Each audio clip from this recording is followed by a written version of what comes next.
Good morning, and welcome to Harvest Fellowship Baptist Mission. Oh, wait a minute. That was 23 years ago. Welcome to Harvest Fellowship Baptist Church. Let's stand and worship together.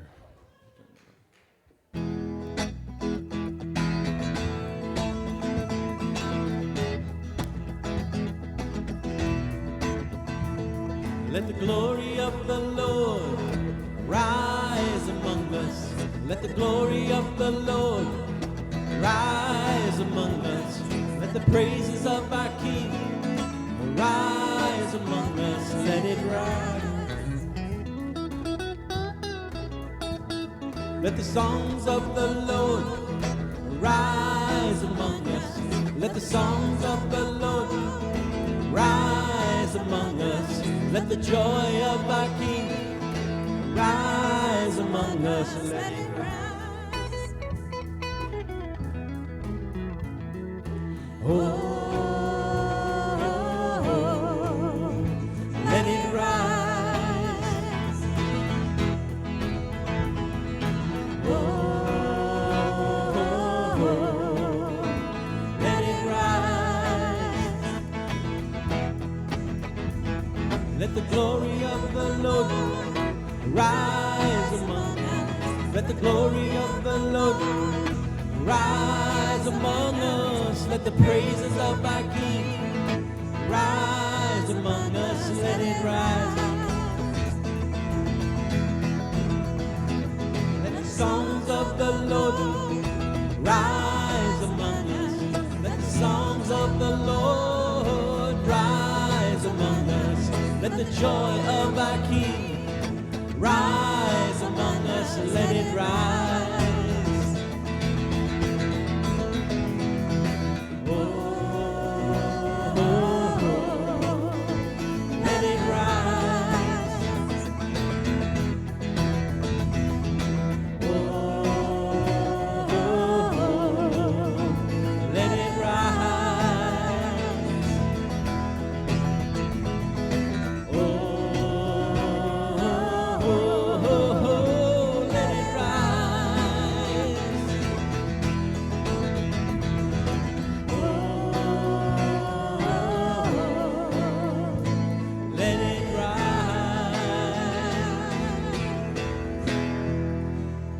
Again, welcome to Harvest Fellowship Baptist Church. Let's spend a few moments just fellowshipping together. Hey, Basil, how you doing? Good to see you.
Let the glory of the Lord rise among us. Let the glory of the Lord rise among us. Let the praises of our King rise among us. Let it rise. Let the songs of the Lord rise among us. Let the songs of the Lord rise among us. Let the joy of our King let it rise.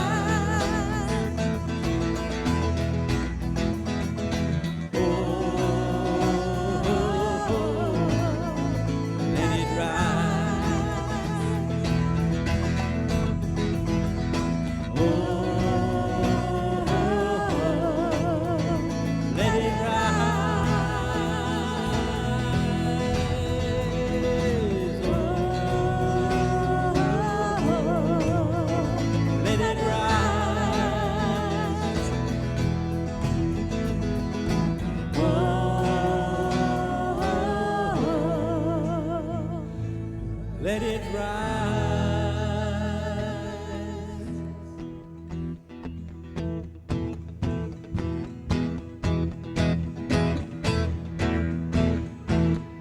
Earth is groaning, we are longing for your kingdom to come. All creation and all of heaven join their voices as one. God, let your kingdom come, may your will be done. God, let your kingdom come. God, let your kingdom come, may your will be done. God, let your kingdom come.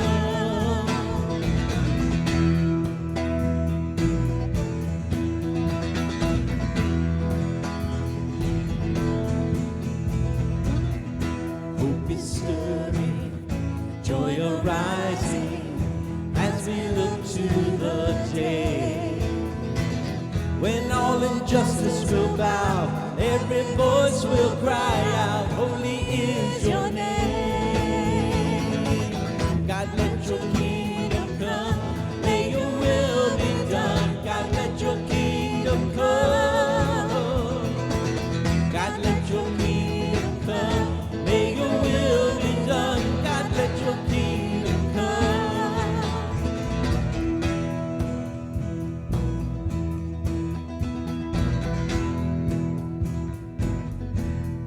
Lift up your heads, all the weak and the poor.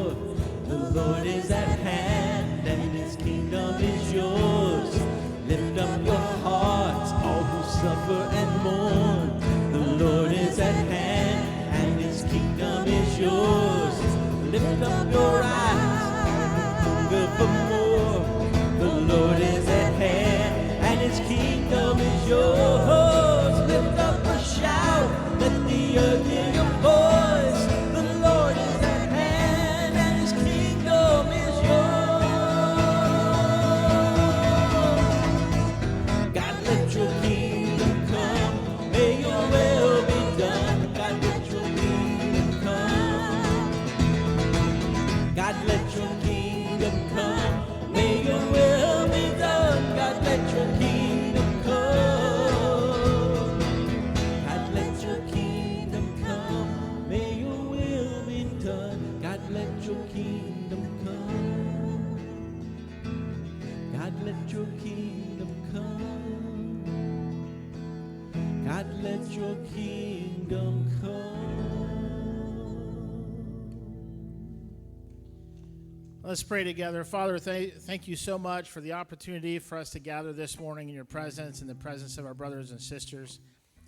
We thank you for what this day means, that you have been faithful, not just for 23 years, but in everything it took to lead up to even the first time that Harvest met, and you've been faithful to us. You've been faithful to provide, protect, to care for us, to bring us exactly who it is you want to be here, so that we can encourage each other, lift each other up, and bring each other into your presence as we disciple together, as we grow together, as we study your word, as we encourage and fellowship, and as we pray for each other and minister and serve. So this is your day. Even though we may celebrate what Harvest is and what we've been able to do, it is all because of you. You're the focus of this body. You're the focus of this church. You are why we're here and why we exist, and not just for 23 years, and not even just for 2,000 years, but since day one. And the even better thing is, even before day one was ever a thing. So thank you for your eternality. Thank you for the fact that who you have always been is who you will always be. And we can know you Maybe we can receive you, and we can trust you, we can rest in you, we can call out to you, and you'll answer our prayers because you know us, each of us, individually and deeply and personally. So, Father, receive the grace that we give to you, the glory, the praise, whatever it is that we can throw your way, Father, we thank you that it is all due to you, and you will continue to be who you have always been. So this is your time. We celebrate you and your faithfulness to us. So enjoy this time as we try to enjoy it as well. In your name we pray. Amen.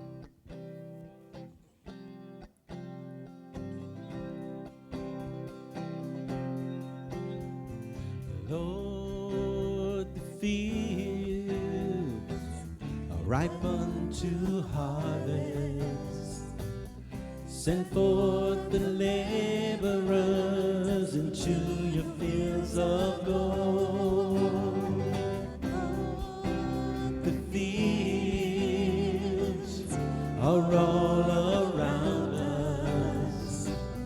Send forth the laborers to harvest thirsty souls. May we commit our ways to you as we live to share your truth.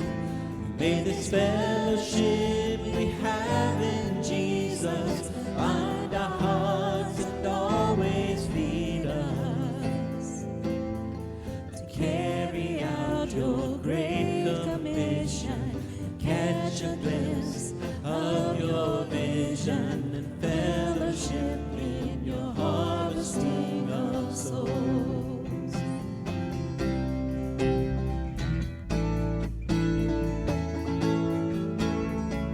Lord, the fields are ripe unto harvest. Send forth the laborers into your fields of gold.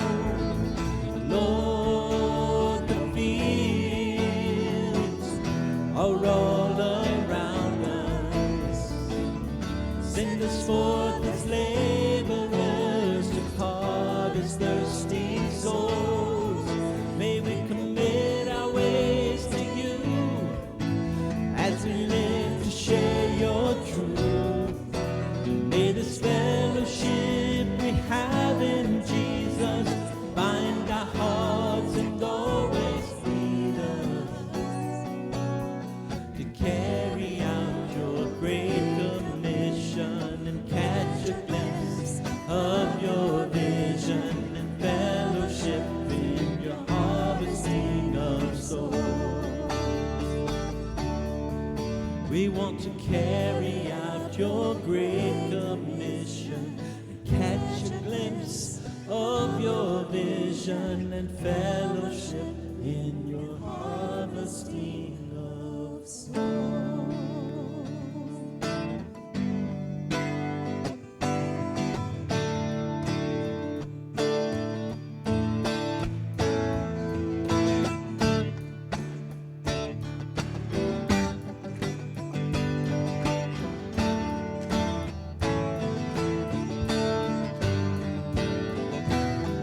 We will remember, we will remember, we will remember the works of your hands, and we will stop and give you praise, for great is thy faithfulness.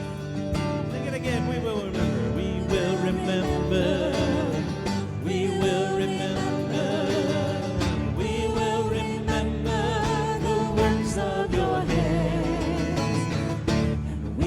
Stop and give you praise, for great is thy faithfulness. You're our creator, our life sustainer, deliverer, our comfort, our joy. Throughout the ages, you've been our shelter, our strength in the midst of the storm. With signs and wonders, you've shown your power.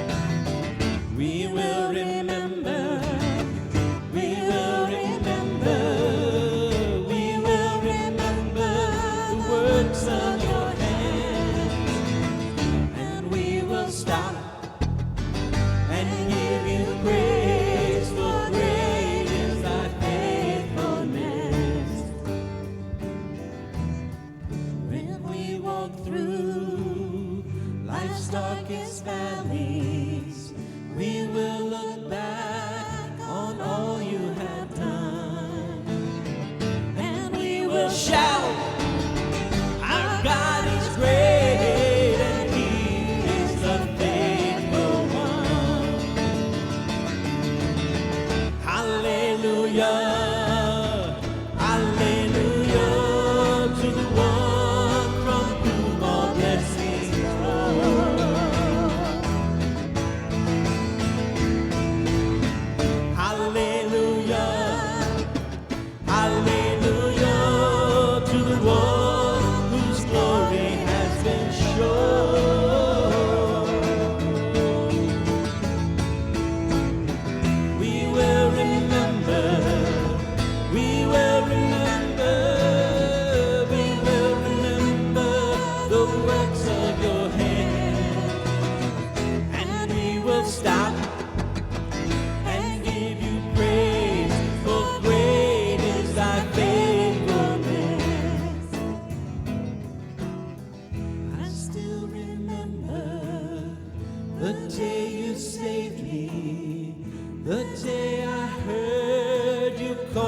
Incredible truth. Great is His faithfulness. Thank you. You can be seated, and I believe the kids are staying here with us this morning. Amen. All right. Well, happy birthday.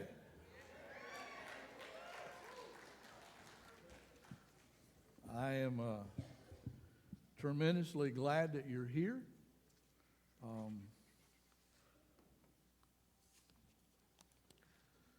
We're going to do something a little bit different today. Well, yeah, kind of, sort of, maybe. Oh, we're going to do something very different. Yeah, it is very different. I didn't bring my glasses, so I hope I can read my notes. I'm going to ask our staff and one other person come up and join me on the stage up here. Mason, would you go get my glasses off of my counter in that corner? No. Just bring my glasses. I'll be better with them. Joyce is coming. Jill's coming. So the guys on one side, the ladies on the other side. Is that what we're doing today? It wasn't planned that way. Oh, it was? I didn't get that. I didn't get that email. Sorry, Joyce, you got 6 already.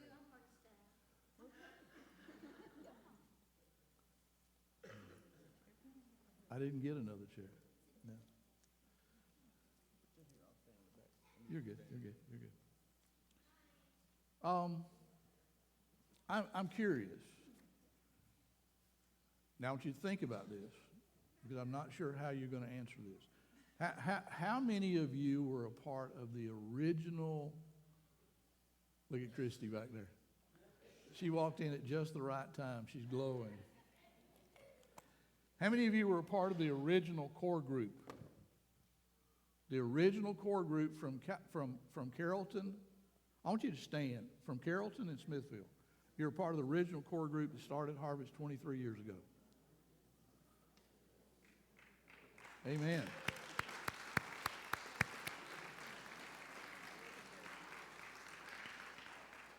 Praise God. I didn't count, but we still got probably over half of that original core group, and that's a pretty awesome thing. A lot of you are new to us, and you don't know our past, and so We were asked to share some of that with you guys today, just so that we could kind of catch you up on where we've been. We've been here for 23 years, but how did we get here? That's a great question. And so one of the things that I get asked often is, how did Nansemond River get a vision to plant Harvest Fellowship Baptist Church here in the Carrollton-Smithville area? And as best my recollection, 23 years, in the conversation I had with Brother Tim, he shared with me that at a time when Nansemond River was really on a growth spurt, they had built a new facility, a new worship center. There were a lot of people coming, and the building was filling up pretty quickly. And so to keep from quenching the Spirit of God as he grew his kingdom, Brother Tim began to look at the demographics of where people were coming from just to find out if everybody's need was being met. And he found out that there were about 50, 75 people living in the Carrollton-Smithville area that were driving across 2 bridges to get to Nansemond River to worship with them. And so he asked to meet with some of them, and they began to pray about what to do and how to meet their needs. And in that process of praying, God put it on their heart to start Harvest Fellowship. And I understand from the conversation with Tim that was not a quick decision. That's a big task to start a new church. They chose not to put a satellite here. They chose to raise up an indigenous church within its own community. And that was a beautiful task. And to give up, for Pastor Tim to be willing to give up people who are willing to volunteer and come to be a part of Harvest was a very unselfish thing for him to do. He and I agreed. I wouldn't try to talk anybody into coming, and he wouldn't try to talk anybody out of coming. And so that was a very good arrangement that we had.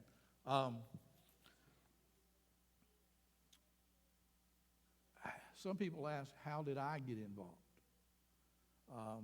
I actually was in North Carolina pastoring a church there that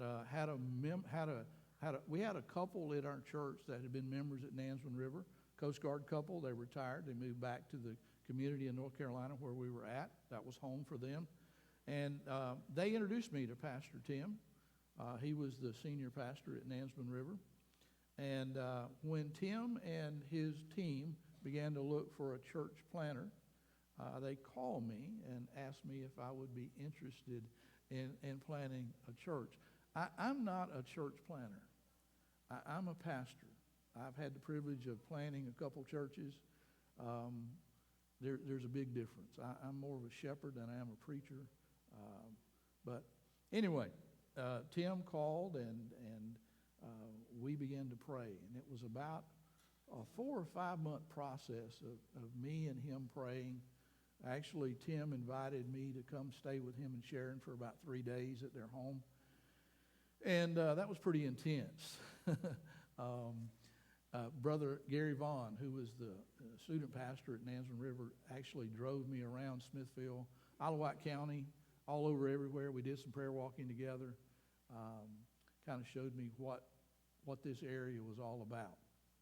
And I remember getting alone one day in the old nursery in the old part of Nansemond River. It was an empty room. And I went down to that room, and this was kind of like, okay, either you got to make up your mind. You got to know what God wants you to do. And so I got alone in that room. There was no furniture. I went in and sat against the wall, just me and my Bible and God. And that was about a 2-hour journey. I would read Scripture, I would pray, and I would cry. And the reason it was hard was God was asking me to leave a group of people that I had invested almost 9 years in. They were family to me. Some of you understand what divorce is all about. When you leave a church that you've put your heart, soul, and life into it for those many years, it's hard to tell them I'm leaving. And that was one of the hardest things I've ever done. But God put it in my heart to do that. And so when we came We made a partnership with Nansemond River Baptist Church, the membership there. Also, the Southern Baptist Conservatives of Virginia, our state convention. We had a three-way partnership for a period of 3 years. Nansemond River and the SBCV contributed to help pay for our startup of Harvest Fellowship. We actually did so well that the state convention voted unanimously to extend us for a fourth year. And so here we are today. And God, I think, has blessed us so well. I will tell you that 2 weeks before our first service, I had no idea who was going to lead worship. I was actually talking to somebody in Kentucky that Gary Vaughn had given me a name, and I'd called the guy and been trying to get him to respond to me for about 3 months. And he never would send me a resume. So I started playing a little bit with, playing guitar with the Wednesday night youth team, playing guitar next to this guy, and I realized that he knew a whole lot more than I did. And so I'm going to let Ronnie kind of share his viewpoint on how he got involved with our Harvest startup. So, yeah. Okay, so I thought that might be my cue there. So on my little sheet here, he had two questions. What was the first one? What led you to be involved as worship leader for Harvest? And then the second question was, tell about God calling you to leave your career in pharmacy and follow him into ministry, which is really two questions with the same answer. God's got a big 2x4. He's not afraid to use it on your head. When Harvest Fellowship Baptist Church began, as I mentioned earlier this morning, as Harvest Fellowship Baptist Mission in 2001,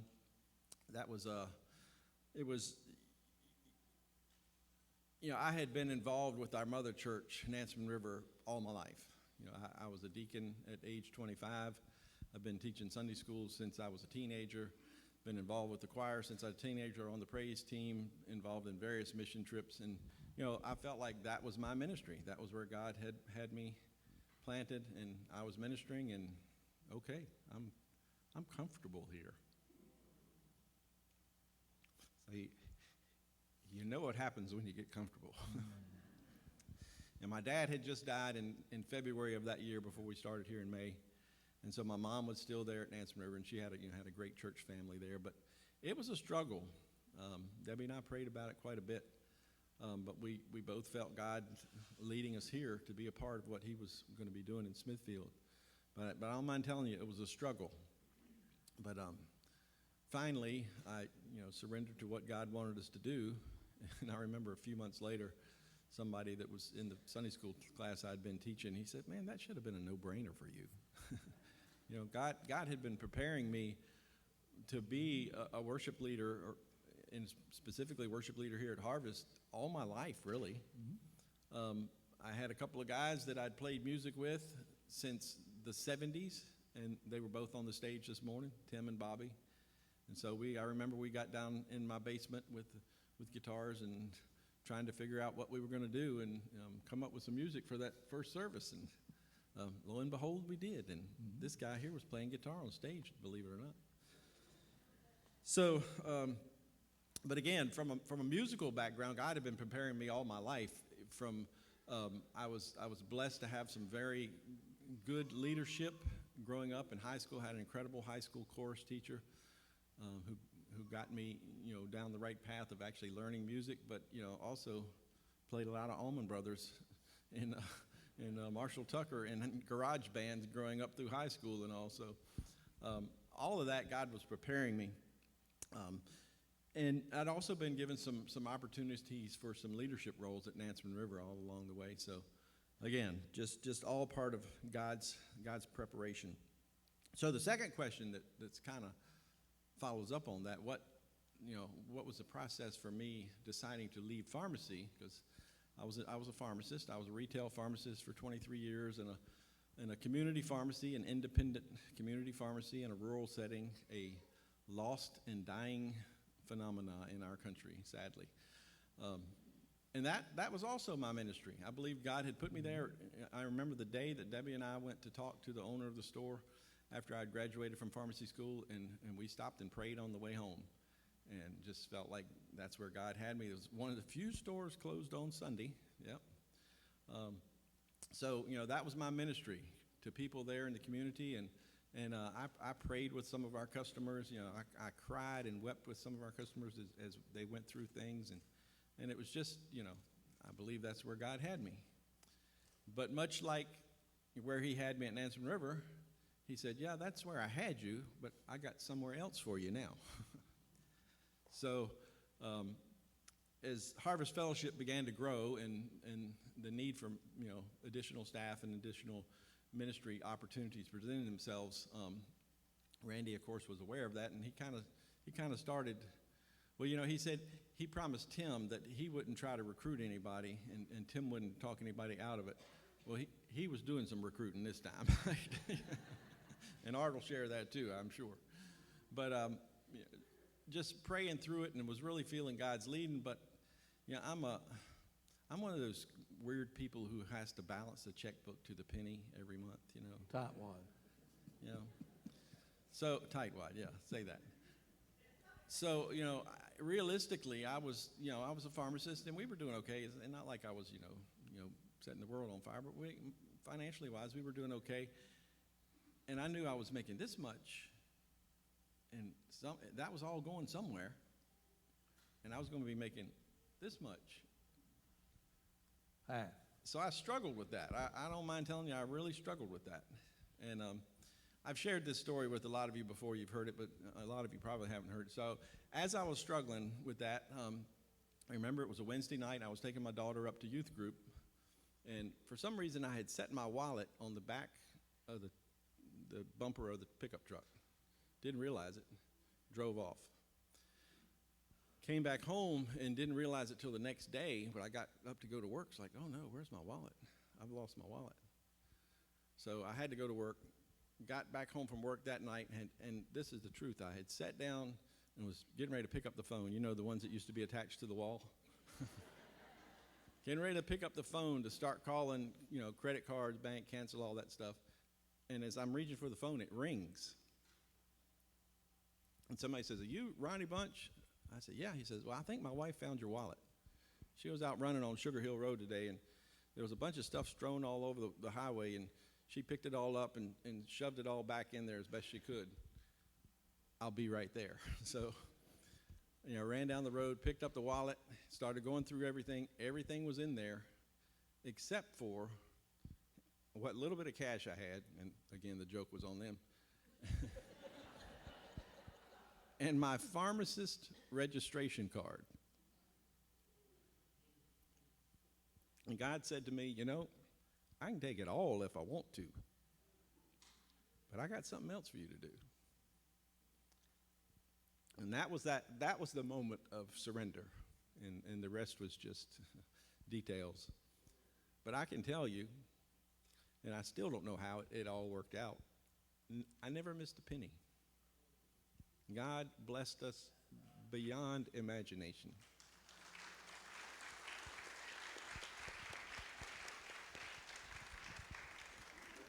I think you'll get it next.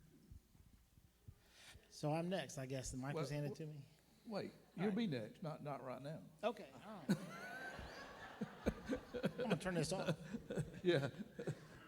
We got a few more questions there. Yeah.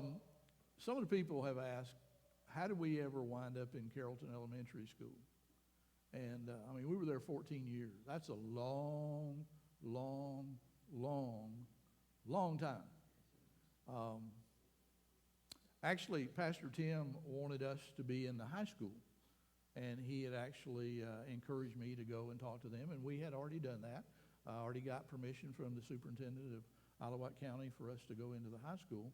Well, one day, Joyce and I were riding from Smithville over toward Portsmouth, and we were on the 258 cutover, and Joyce said to me, do you know that there's a school over there behind the library? And I go, really? And so we turned and headed down towards what is Carrollton Elementary School. We pulled in. I went in and met Dr. Morgan. She was the principal at that time. She was a Christian as well, and she was very excited to talk to us and saw no reason why we couldn't meet in her school and be a part of that. Well, over the 14 years we were at Carrollton Elementary School, we went through 5 principals, 3 superintendents, and a whole host of school board members, some of which were happy that we were there and some that weren't. And making them all happy was a pretty hard, daunting task. And so we did as good as we could. We eventually got a new superintendent that came into the area. He was of a different mindset about outside entities using school property, and in a school board meeting he actually made a bold statement. He said, 6 months from now, all of you who are using school property will need to find you another place to be. And for me, that was just unacceptable. I had already done the math and looked at the places. There were not a lot of options for us, not a lot of places in Smithfield big enough for us to be able to worship in. And so I decided to go see Dr. McPherson. He was the new superintendent. And I made a call, made an appointment. And the day that I went, I took somebody with me to be a witness. I took Fred Miller. He was our land search team leader. Fred was the vice president of Hall Auto World. And if you remember Fred, he kind of looked like John Gotti.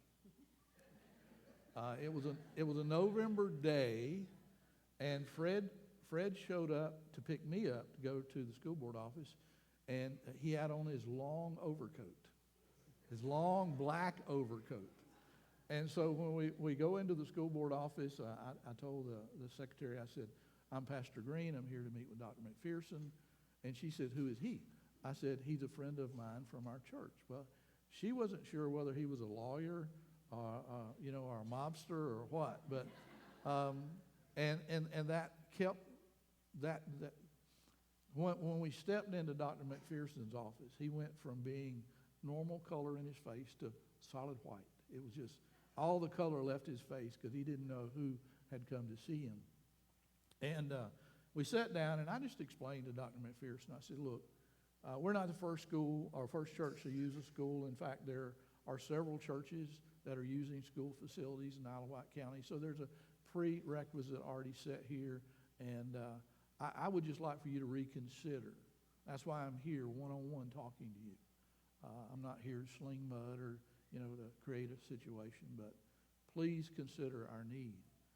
The beautiful thing is that I think that helped, and God's Spirit was obviously prevalent there that day. Dr. McPherson went from being an adversary to being an advocate for us.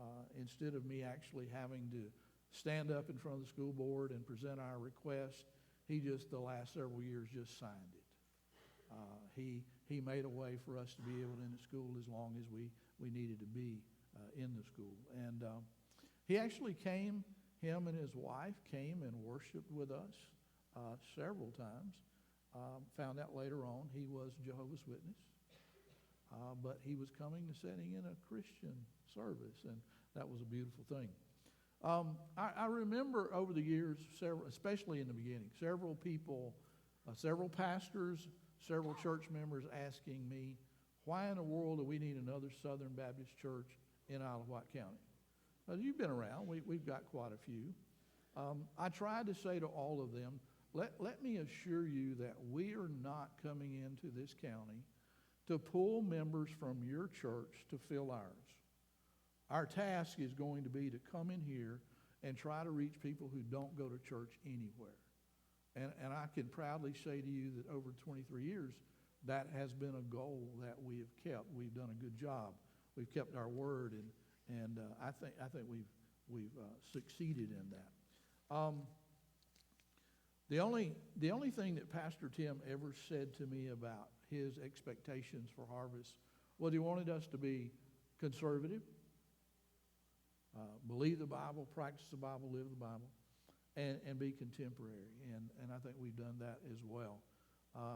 We've always wanted to be a church that was open to anyone who was interested in seeking and finding Christ, for anyone who wanted to come and be a part of a church family where they could grow and belong and become the disciple that the Lord wanted them to be.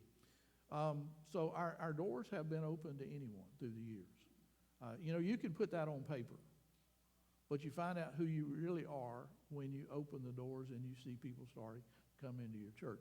I remember we had, when we were at the school, oftentimes I would visit people and they would say to me, meeting and worshiping in school is just a different thing. And we really don't know that we can worship in a school.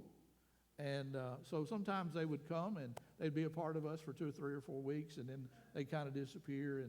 And then eventually, maybe 6 months, maybe 2 years later, they would come back.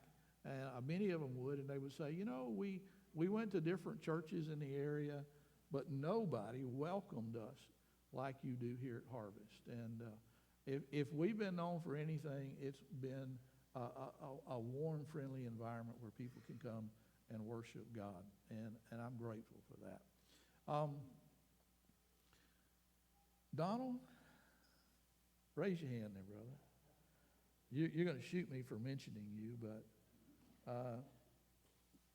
those of you who don't know Donald, that's Donald Hassel, alias Moose. Yeah. I remember the day Donald came to the very first worship service that he attended at Harvest. We were at the school.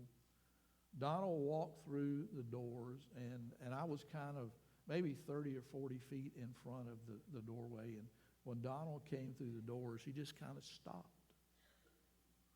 And he stood there in the doorway, and he was just looking. And we were busy as bees trying to get things set up and get ready for worship. And Donald just stopped. And so I made my way to him. And when I got to Donald, he was weeping. Tears pouring off his cheeks. And I didn't shake his hand. I think I hugged your neck. And he just looked like he needed a hug. And so he worshiped with us that day. I think you were there because your mother had been encouraging you to come there. You'd been driving by and seeing us parked at the school on Sunday and wondering what in the world we were doing there. But anyway, he came in and worshiped that day. And so the next day, Bill Myers, our faith team leader, assigned for he and I to go and visit with Donald. And I remember we drove over to Donald's house. His kids, he was a father of twin teenage boys. And Miss Basil, yeah, he was a single parent raising those 3 kids. And so they were out in the yard playing, and when we drove up, they're all excited because somebody's come to their house, and they ran to the front door to let Donald know we were there. And when Donald came to the front door, he just kind of pushed the screen open, and he stood there again in the doorway, weeping. And I remember when I walked up to him, Donald said, you remember this, Donald? I have been waiting for you to get here all day. I couldn't go to work today. I needed you to come, and you were here. God answered my prayers. Amen? Amen.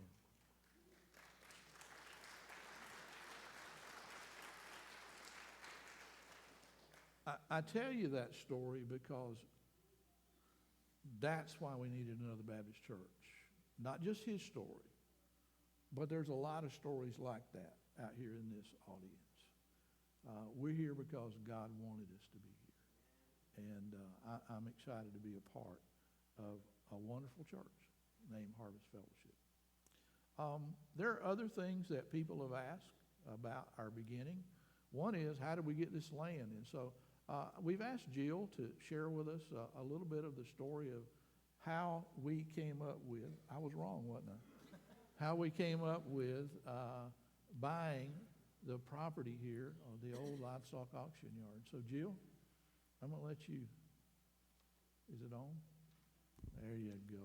Okay, I'm Jill, if you don't know. I have to write it down. So my husband and I, Jeff and I, were members from the beginning, and I've always been with kids, so from 2-year-olds to teenagers, and I love that. But I was also a full-time real estate agent at the time, and I can't remember if it's Pastor Randy or Fred Miller or Bill Graham came to me and wanted me to be on the land search team. So one of the things that Randy does is give you a list of things to pray for, and he means for you to put it down and put it on your refrigerator, put it in your Bible, and pray for it. So land being a big issue at that particular time, one of the things was 20 plus acres. And at that time, you know, we started 2001, and this was a few years later. I mean, you look around all these new developments, most of those developments were bought around that time. Because it takes a while for communities to develop and get their infrastructure in before the houses come. So we walked a lot of property. I ruined some boots, and Pastor Randy and Fred Miller got into some ticks one time, I think. There's a lot of swampland around here. Yeah. So every time I'd see a new listing or something, I'd try to pull it up and bring the plat, and we'd try to talk to the people. And some people were like, well, we just need to talk to people that have money, and maybe they'll just give us land. And we thought, and Pastor Randy was like, no, I don't think that's how it's going to come. God's going to put it on somebody's heart. It's going to be maybe a farmer or something like that. So we looked. You do get discouraged, and because, I mean, price of property is still very expensive in Iowa County. So one day I drove by here, because most of the time, most of us drove by the old livestock where our building is over there, the original building, the office building. Let me stop. I know y'all all want to see our beautiful faces, but I think we got some pictures of the old livestock on the PowerPoint there. If you can switch back to PowerPoint real quick. Yes. You can talk on while they're changing. So the building where our youth facility and the offices are was the real Smithfield livestock auction area. So, and it did not look very nice. No. But there were horses out here, there were some barns over here, and there were horses that live here, and Mr. Bill was a man that took care of the horses out here. So when I drove by, it was probably August of 2004, and the for sale sign went up. So when I got to my office, I called the company that had it listed, and I said, you know, we're interested in it, but it was like 1.3 million, or around that figure. They already had an offer on it from a developer wanted to develop it, but he wanted him to wait until he got it rezoned and all, and that can take a while. So hung up, got the plat here, and all of a sudden the agent's calling me and saying, the owner wants to meet with you. And I'm like, okay, wants to meet with you and your pastor. And so I called Pastor Randy, and Fred Miller and Pastor Randy and I met in that building over there. There were no walls in it. I'm like, what in the world? We sat on 4 5-gallon buckets. Yes, I forgot that part. Yeah. I just remember they had one of those hanging lights that you use when you work on cars, and that was our light. So they start talking, and I'm a real estate agent, and I was like, this is not normally what happens. You don't start talking about some of this stuff with the seller without his agent present. But the man that owned the property, his name was Jim, he told us, he said, I was in Bible study, I think the Wednesday before we met. And he said, I was uneasy. He said, I just felt like something was going on. God's telling me to do something. So, and then he had a dream or something that he was going to sell it to a church, and he told his wife, and she's like, what are you talking about? You know, a church. So he was ready to sell right then at a price that we were willing to pay. So you go from, I mean, I'm sure the property could have sold for $1 million to $1.5 million at the time if they could have gotten all they wanted. But we offered him $500, and they countered like a $525 to take care of his agent. But it's like, wow, this many acres, 23 plus acres. And one of the things was he wanted to close in 2 weeks. So I pulled the old contract out and was looking at it, and Fred Miller had a friend that was an attorney in Newport News at the time, and he was like, I think y'all need to do some more research on it. We did do, I think, a wetlands study. Environmental survey, a wetland survey, and actual survey, physical survey. And we got it all done. It was a little more than 2 weeks. We put the contract in on August the 25th, 2004, and we were closed September 15th, 2004. So that was, but even back then, things didn't move as fast as they do. I mean, today things go fast, but it's like, okay, this is a God thing. So just, and if you think about that, then the SBCV were able to loan us part of that money, $325,000. So Interest only for 2 years. yes, because in 2006, not only did we pay off that loan, but we finished the renovations of that building and had that paid off. And I think there's a lot that's went on here that we have paid over the years that people don't realize how God has blessed us. And one of the things Randy's always said, this is not from people just, okay, here's a whole bunch of money. This is from everyone giving and doing their part. And I think that's so important. So it was a God thing that brought this man, you know, he needed to sell, but he wanted to sell it to a church. And here we are. Amen. And what a beautiful piece of property we have. I always think about one of Ronnie's verses is Colossians 3:17. And whatever you do in word or deed, do it all in the name of Jesus. And I think just we've got to keep on. We've seen a lot of kids go through here. I'm privileged to, a lot of them I've had since they were 3 and through high school and college. So that's a blessing to me. So, Amen. amen. We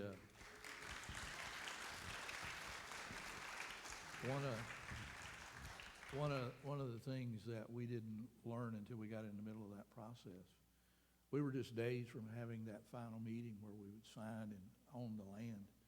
And we had a lady that worked in the clerk's office, and she called, and she said, we got a problem, Pastor. I said, what in the world's the problem? She said, well, the judge won't sign. You see, in the Commonwealth of Virginia, when a church gets ready to buy property, they have to do what's called due diligence. They have to petition to encumber the court. And when our petition was put in front of the judge, he wouldn't sign it because it was more than 15 acres. And so what they were saying was a church can't own over 15 acres of land. And so I said, what in the world? Where'd that come from? And she said, it was on the books all the way back to the 1600s that they were restricting churches from owning over 15 acres of property. And so I was panicking. You know, we got this meeting set up to buy the land, and we had to get this taken care of. And so I called our real estate attorney, and I said, here's the problem. He said, it's not a problem. I said, well, it is a problem because the judge won't sign it. He said, well, what you don't know is that back in July, Jerry Falwell had that same issue and confront him over in Lynchburg, and he's already taken it through the courts. They've done away with that law now. You can own more than 15 acres of land. And so he gave me the numbers. I sent them to the judge. The judge looked up the new regulation and signed it. And we were able to move forward. So, Brother Art, now I want you to talk to us. As I'm passing the mic to Art, Randy mentioned about Donald raising twin boys. Yeah, as I was going through some old pictures, I should have put this up here. We used to have baptismal services in swimming pools at the YMCA and different places. But I found one picture of Donald's boys being baptized, twin boys. So it's not every day you baptize twins at the same time, but that day we baptized 2 sets of twins the same day. Yeah. I remember when those twin boys were saved. One got saved the first day of youth camp at Orange Creek, Tennessee, and the other one got saved the last day of camp, at that same camp. So to God be the glory. Speaking about youth camp, talk to us about what you have and how you came to be a part of the church here at Harvest. Very important piece. Well, usually people ask me how I got started, how I got involved in this, and I say a Cub Scout recruiter came to my school when I was in 3rd grade. And that's usually the reaction. So the long story, I'm not going to get into, but I'll be at the student ministry table if anyone wants to hear it.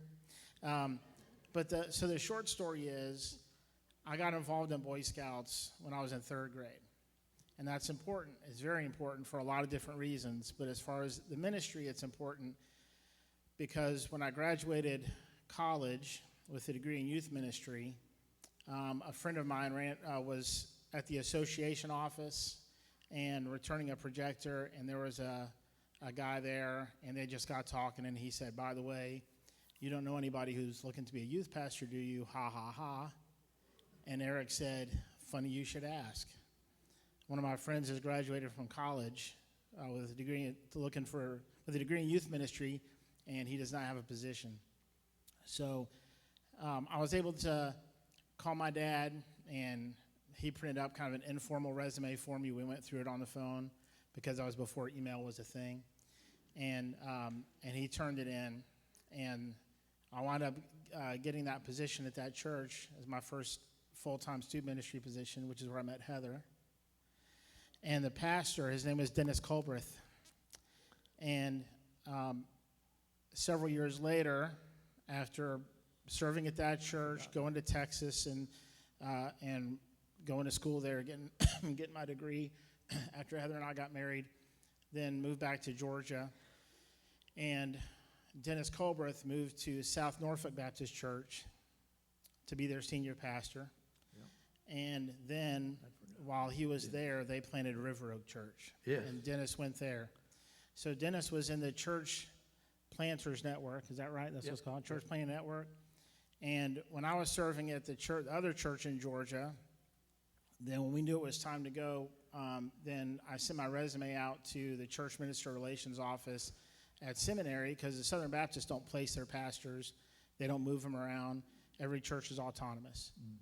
So every church makes their own decisions on their leadership, on their constitution, on the church management. It's all their own church makes that decision, them and their people. So the seminaries say you can send your resume to us, and then if anybody calls us asking, saying we're looking for this position, then they'll send the resumes, and then the church can go through them. So Harvest got my resume, and Randy opens it up.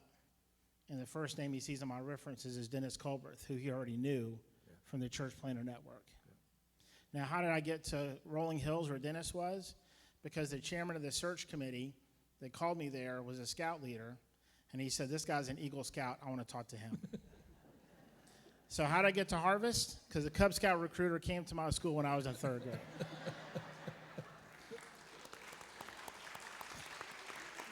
So anyway, that's part of my spiritual map. That's how far back it goes.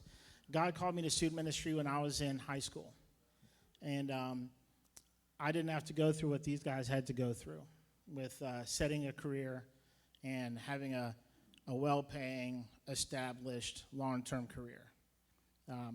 I don't know how well I would have done with that, so hats off, right? That's a different kind of obedience.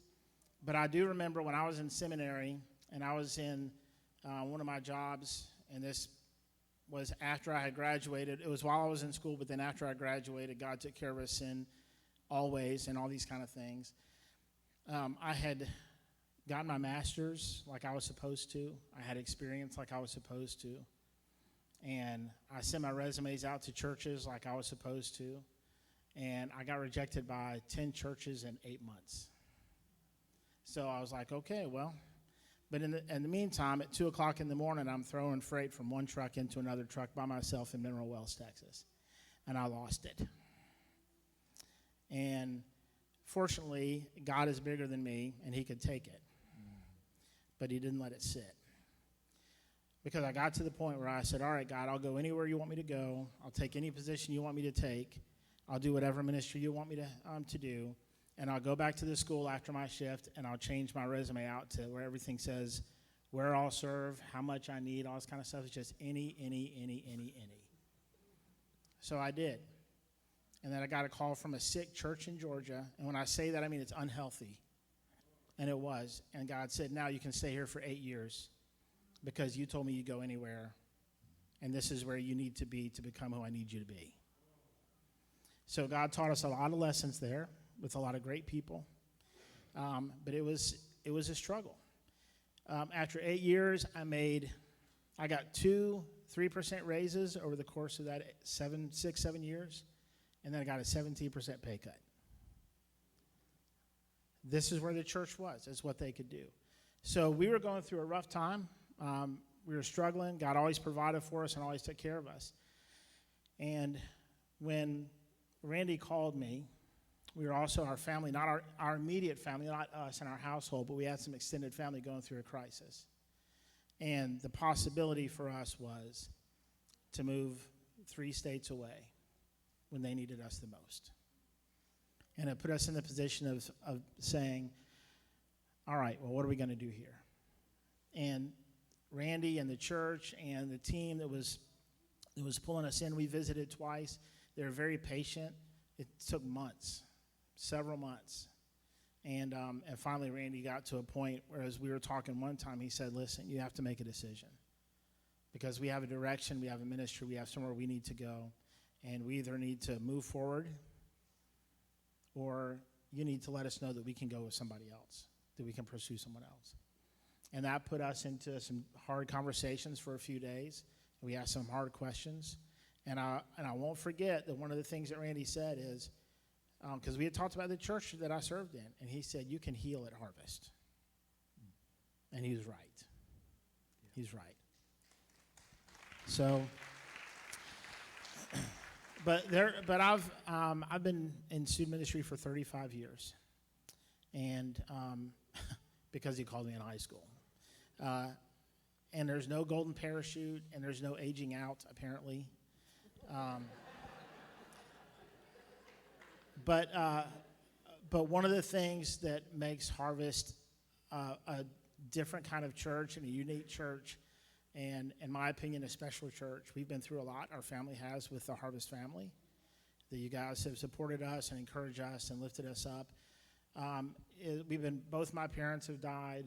Heather's gone through some miscarriages. Cannon was born here, and he shouldn't be here. Lexi shouldn't be here. But Lexi was saved here and baptized. Cannon was saved here and baptized. So Harvest has a huge place in our lives where a lot of amazing stuff has happened for our family, that God has been faithful and the church has been faithful.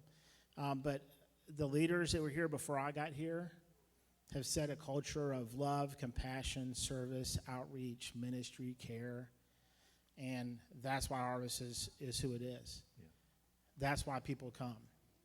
My responsibility as a youth pastor is to bring the word and to prepare students, and hopefully through their families as well, to go into the lion's den and be prepared to face it, because it is a lion's den in schools, in workplaces, in society, in the culture.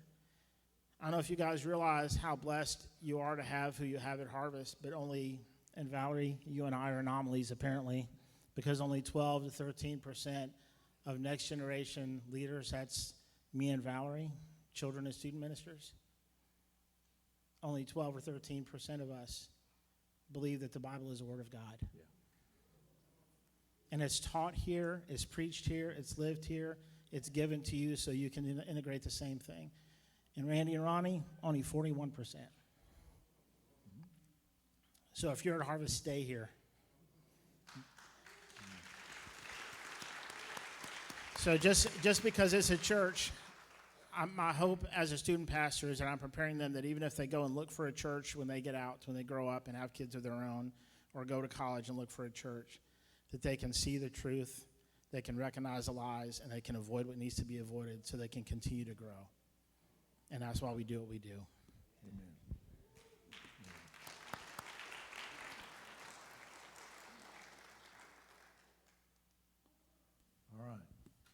I'm going to skip over and go straight on to Val, because you've wore a lot of different hats through the years, and I just want to give you an opportunity to share what you do. Okay? So Randy asked me first to cover the different roles that I do here at Harvest, and they're a bit odd. I do finances, which is kind of the numbers thing, and children's ministry, which kind of seem like they would be very different. But they both are very fulfilling in their own way, faith building in their own way. I love numbers, but I love children more. But I just wanted to touch on both of those a little bit. The first thing he asked me is how I got involved in children's ministry. And I was wondering if I was going to go back a little too far, but Art got to go back to the 3rd grade and Cub Scouts. So I think I'm good. So when David and I first got married, we both grew up in very strong Christian families. We both grew up in strong Christian churches. So we both kind of came at it from our own church perspectives, and we tried my home church and we tried his home church, and we just really didn't find a place where we were both home together as a family. So we decided we wanted to start looking for a church that we could be home together and start our family. And so we started looking, and we found Harvest. But we actually found Nansemond River first, joined Nansemond River, and right at the time we joined Nansemond River, we heard an announcement one Sunday morning. Oh, there's Harvest starting in Smithfield. And we were like, wait, we live in Smithfield. We didn't even know this. So we just rolled right into Harvest, and that kind of became our home right from the start when they started off. We thought, hey, we're married. We've been married 5 years. We're going to start our family here. We had our plan. You know, when we got married, we're going to have 3 kids. We've got this all figured out. God's plan was a little different. About 10 years in, we didn't have any kids yet. And we were kind of like, Lord, what is your plan? And these 2 ladies right here will be they were very instrumental in what God's plan was for us. He put us in Harvest to put us in Bible studies and Sunday school classes, and with a church family that would open our hearts and our minds to adoption, and how God used that in our lives and in other Harvest family lives around us is just, you know, I can never say how awesome that is, because we would never have been as open to that. I'm not going to say God can't have used it somewhere else, but he definitely used Harvest to help us grow our family through adoption. And that brought us Reagan, and she is now a almost junior at Liberty in about 3 more days. She will be leaving her sophomore year at Liberty and getting ready to start her junior year. We started children's ministry, rolled right into that because we wanted to be where she was. So we started in the nursery. We started changing diapers and doing things that all the other parents that come and volunteer in the nursery do. Because we felt like that's what we wanted to be where she was. So as Reagan worked her way through the nursery, we were in the nursery. When Reagan moved up to the 3s and 4s, we went to the 3s and 4s. She still talks about the 3s and 4s class in the hallway at Carrollton Elementary. They loved the hallway at Yes. Carrollton Elementary. You could keep It them was their herded favorite. up in the hallway. Yeah, we did. We had an awesome Sunday school class in the hallway at Carrollton Elementary. We went through that. We worked our way all the way up through 5th grade with her. And we taught every class that she went through as she went through it. And then she settled, she moved on up, and we settled our way into the 3rd through 5th grade, 4th and 5th grade Sunday school class, teaching there and stayed there as she kind of worked up through and went on to the youth department with Pastor Art. At that point, we had Madison and Zach starting to work their way up through the children's department, so we stayed there as well. But I will say, working with Mike and Susan in the 3rd through 5th grade, that's kind of where my passion is. It's where it really starts to click with kids. Kindergarten through 5th grade is awesome because you start to teach them things and you see the light bulbs go off, and then you'll get in there and you'll start teaching your Sunday school class, and they'll be like, but Miss Valerie, what about this? And they'll ask you this question, and David calls it rabbit holes, but I love the rabbit holes because you go down and they're like, oh, and you just see how they're starting to apply spiritual knowledge and how it fits into the everyday world when they walk out the doors. And that's what I love, and I have a passion for that. So thank y'all for letting me do that on Sundays and every other day, now Wednesdays too. Randy asked me also why children's ministry is important at Harvest, and I thought about that, and I said, I don't know why I need to answer that question. God's word is probably much better at that than I am.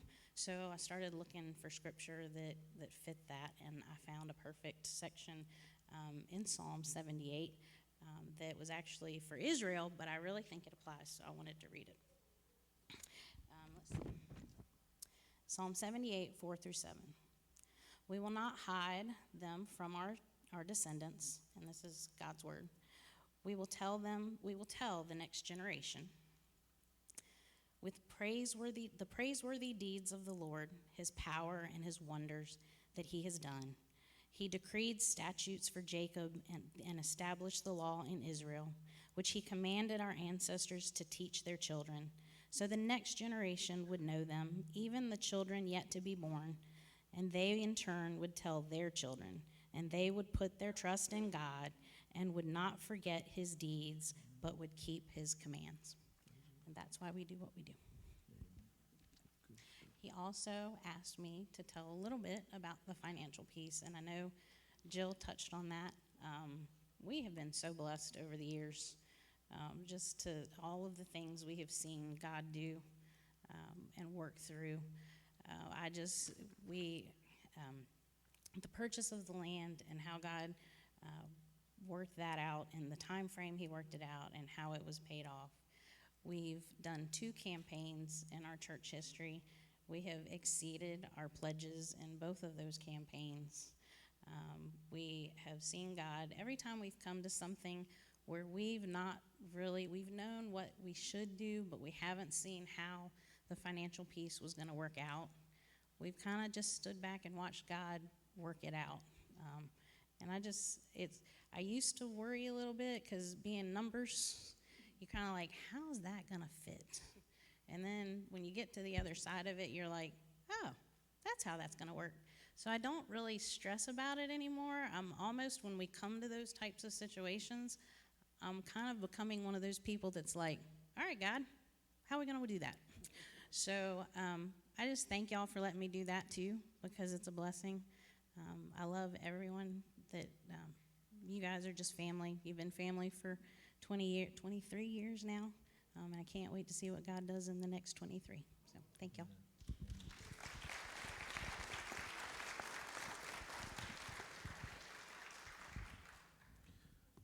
Over the years,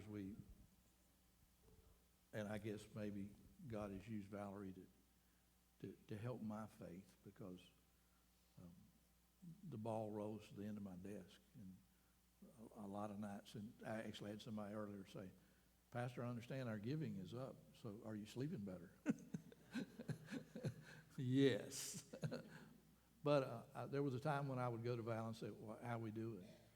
And she would say, don't worry, God's got it. And he has over and over again. Out of the 400 plus church plants that were planted over the last 25 years in the SBCV, I want you to understand, we're a very blessed church. Harvest is one of maybe a dozen out of 400 plus that have been able to buy land and build buildings. That's huge. I believe that's because you've listened to God, you've given sacrificially, and God has honored our giving. I'll share this with you. We give not to the cooperative program as Southern Baptist, but we give through the cooperative program to do God's work around the world, and to support our missionaries. So our church very early on chose to give 11%. What you give we take 11% of that and give it, we tithe it through the cooperative program to do God's work all over the world. That's a big thing. And I want you to hear this when I say this. Valerie gave me some statistics. From 2003 to 2021, our church gave $984,886.24. That's almost, that's almost $1 million. That was in 2021.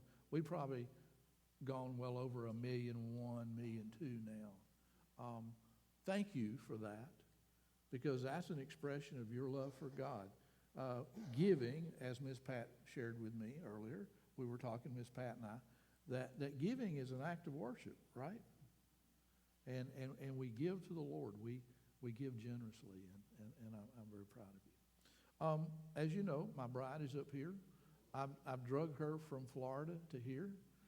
People ask me a lot of times, how did you get from Florida to Virginia? It's a one-word answer: God.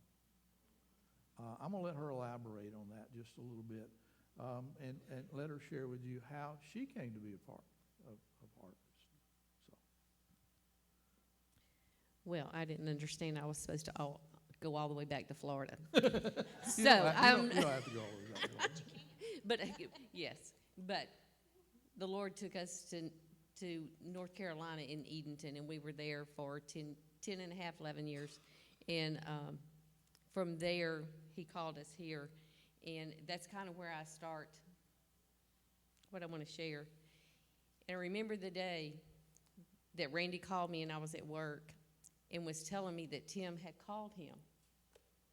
My first words to him were not very spiritual. That is farther from my babies. Yeah. But God, you're going to be closer to the airport. Just being honest. Just being honest.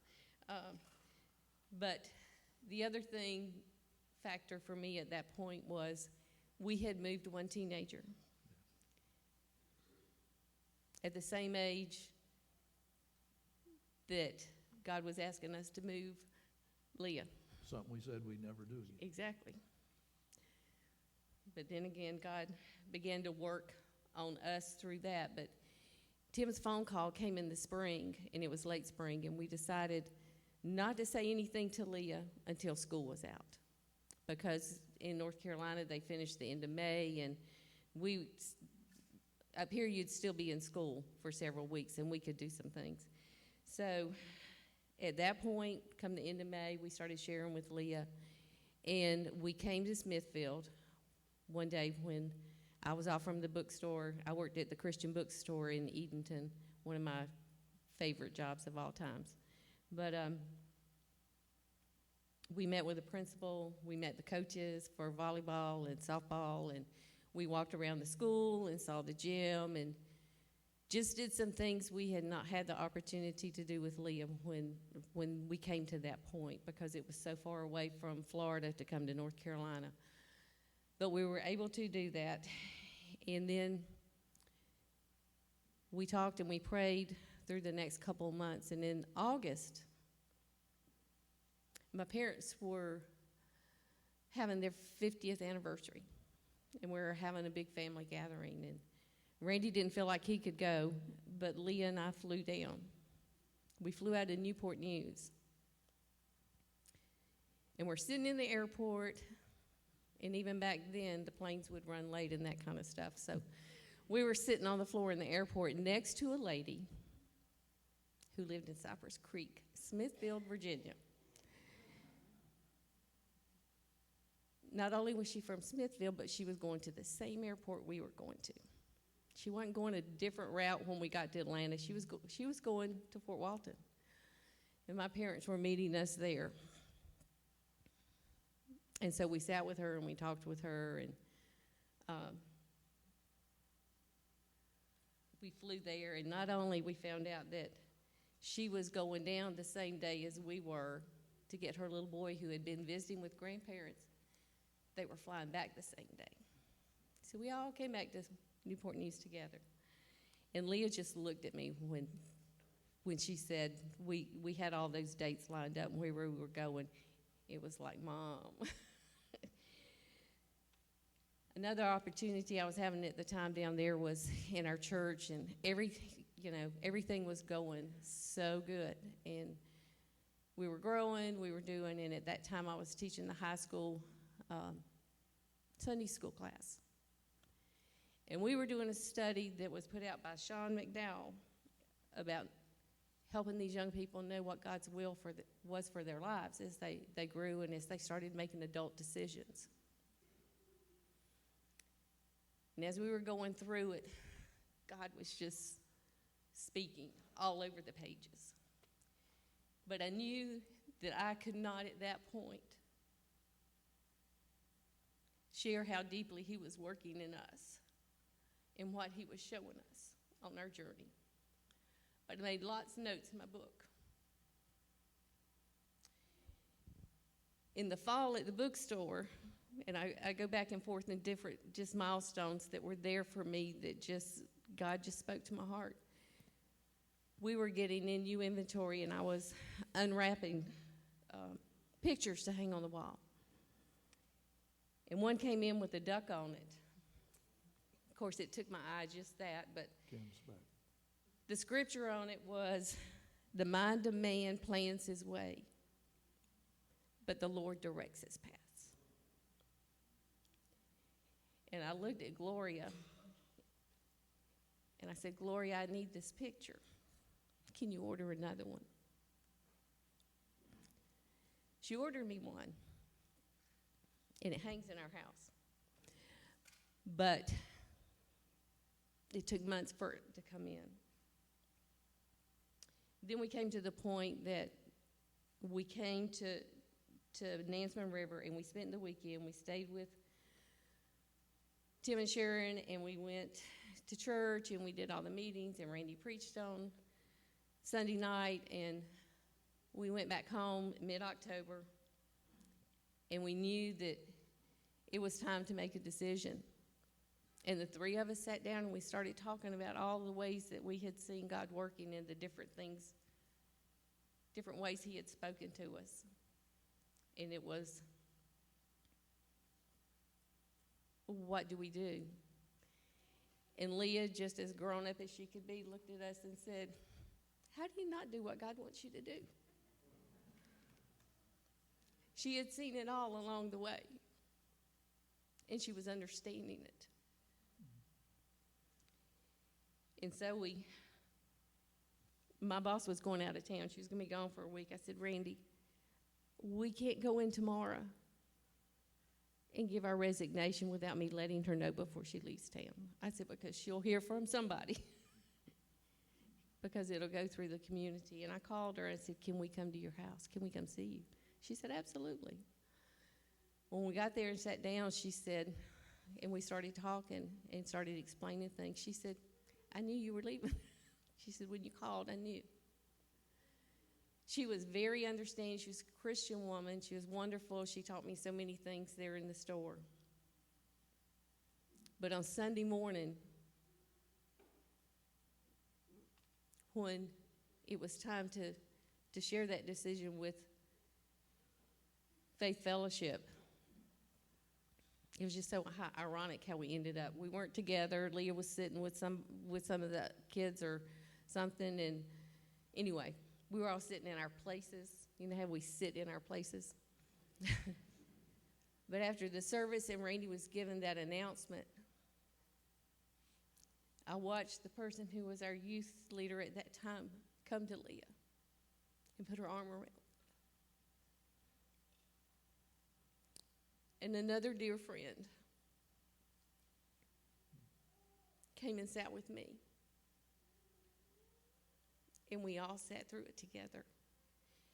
And Randy asked our church to come back that night and let us explain how God had laid it out for the past 6 months. And that we were just at a point where this is what he was calling. We were in a good place. Things were good. Things were happening. But this is where God wanted to take us and how he wanted to use us in something new and different. And he doesn't make mistakes. It's been grand. It's been hard. And for you people who have built more than one house together, God bless you. Building our church here, building God's church and giving us a building to come into was hard. And there was a lot of long days. But I know that his putting us together was for this time and this place and all that he wants to do in Smithfield. Folks, there is still a mighty work to be done in Smithfield and beyond. And he's called us to do it together. And I am thankful he put us together. And the other day, Valerie was filling out lots and lots of forms for insurance. And they started asking how long, yes, how long about,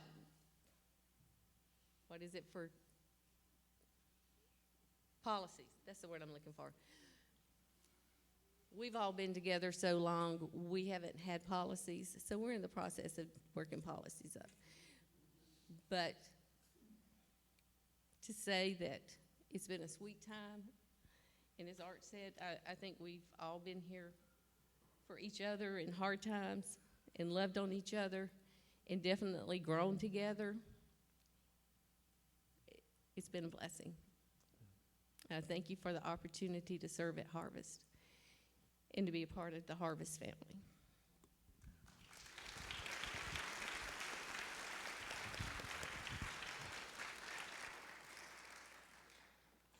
You guys are the church. This building is not the church. You've allowed us to be a part of your lives, and we're deeply grateful. A theme verse for me that has driven me for the last 23 years, Matthew 6:33. But I'm going to read verse 31. It says, "Don't worry about things, saying what will we eat or what will we drink or what will we wear. These things dominate the thoughts of unbelievers, but your heavenly Father already knows all that you need." Then he says, "Seek the kingdom of God above all else and live righteously, and he will give you everything you need." So don't worry about tomorrow, for tomorrow will bring its own worries. Focus on the Lord. It's what we've been trying to do for the last 23 years. Thank you for letting us be your staff, your leaders. We're not the only leaders in the church. We actually have team leaders. If you're a team leader of our ministry team, could I ask you to come up in just a minute and introduce yourself, because we got some people that may not know who you are.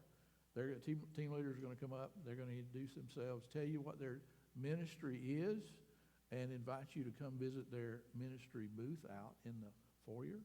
So team leaders, make your way up and come up on the stage, or you can come right here and just introduce yourself. Well, since I'm already here, I'm the praise team leader.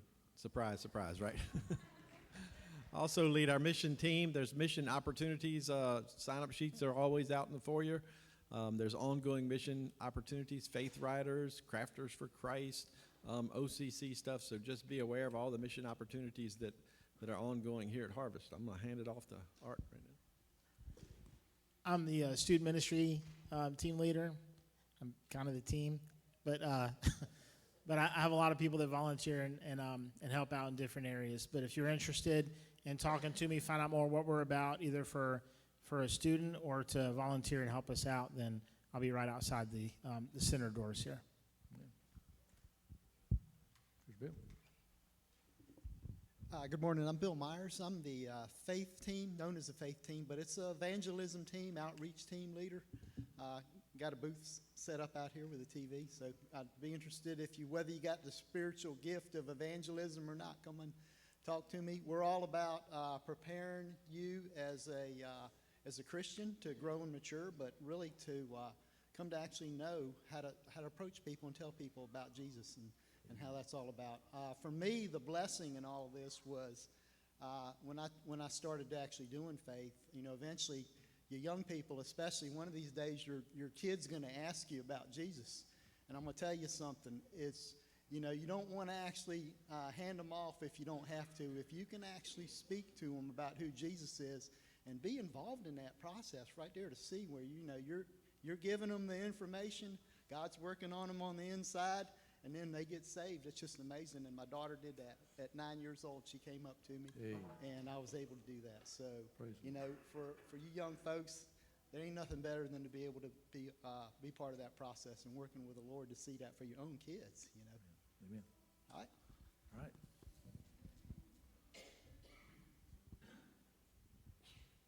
Hi, my name is Donna Calger. I'm also the custodian here at Harvest Fellowship. We started a mission for Crafters for Christ, which the back has our little logo on there.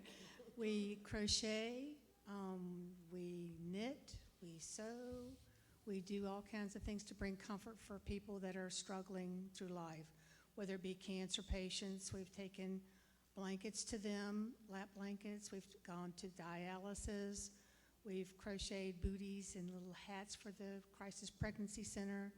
We've done things for the Vacation Bible School, the little sword holders, all types of different things. And we have a booth out front there if you'd like to sign up to learn how to crochet, or come join us 2 times a month. We meet over at the office. So thank you. Thank you, Donna. I'm Laura Blasio. I wanted to share that I was drawn into Harvest through the Ladies Bible Study. A neighbor stopped when we moved here and invited me to Ladies Bible Study here at Harvest. So all these years later, I find myself helping lead the Ladies Bible Study. Charlotte Anderson and I do the Tuesday night study, and we also have one on Thursday mornings. But I also now lead our ministry called Woman to Woman, and it is a mentoring ministry for women here at Harvest. And we also have this great adventure of providing opportunities for women to learn and grow and be in fellowship together. Our next big endeavor is the Priscilla Shire simulcast coming up on August 24th. So we'll be sharing more about that with you, but I love being in ministry. I love serving women and being a part of helping women to grow in their faith. And it all started with an invitation to the Bible study here, so I'm grateful for that. Somebody else over here? Oh, Dave. I'll go next. Dave Taylor, Valerie's husband, and probably best known as Reagan, Zach, and Madison's dad. So,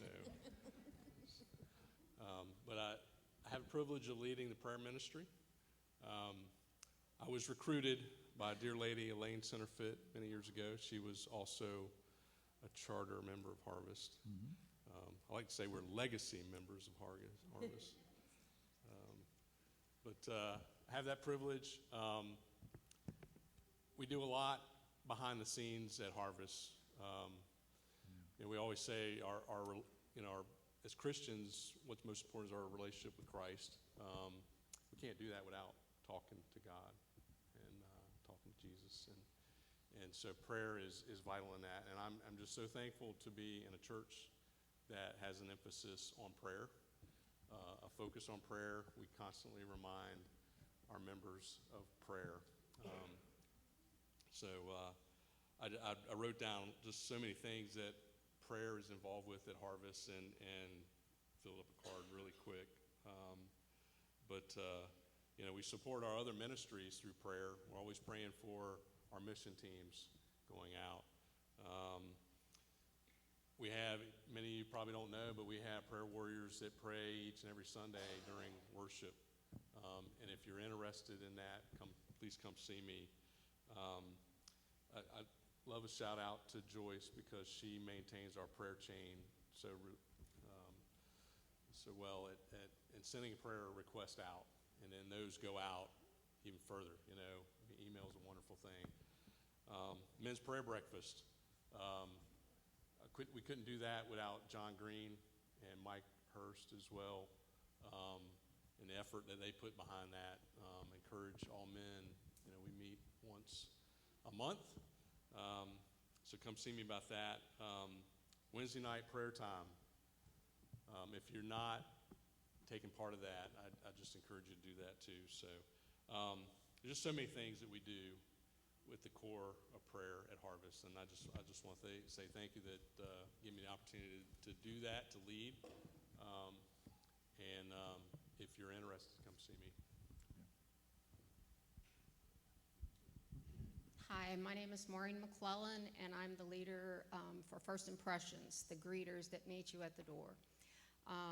It's kind of different than anything I've ever been involved in at church. I'm usually way behind the scenes in Sunday school, but it's put me out there to meet people. And Harvest is, I've learned that it's a family. We love each other. And so what we want to do when we greet you at the door is share that love with you and make you feel comfortable when you come in. Never been part of a church that has had a pastor and wife who are so approachable. You can come and talk to Pastor Randy and Joyce anytime, and they'll pray with you and share your concerns. It's so great. So I shared a couple weeks ago that if you haven't felt the love of this fellowship, you need to plug in somewhere. Amen. Sunday school, Faith Riders. My husband and I we were part of a Faith Rider group. It's a motorcycle ministry where we share Christ with bikers, but we also share Christ with anybody that we come in contact with. It's so important to be able to do that. So please visit our different ministry tables out there. We'd love for you to join us in any of the ministries we have here at the church. All right.